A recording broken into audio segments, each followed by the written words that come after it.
This service video shows how to replace the display. The placement of the display varies depending on the model. There are no tools needed.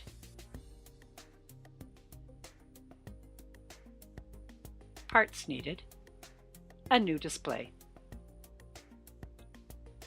Unplug the unit from the power source.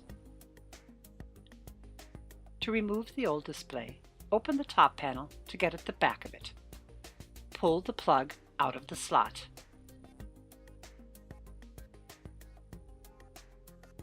Press down and hold the buttons on the top and the bottom of the display. Push it through the opening until the buttons click open. Repeat on the other side. Push the display all the way through the opening to remove it. To install the new display, put it in the opening, push and snap it into place. Attach the plug.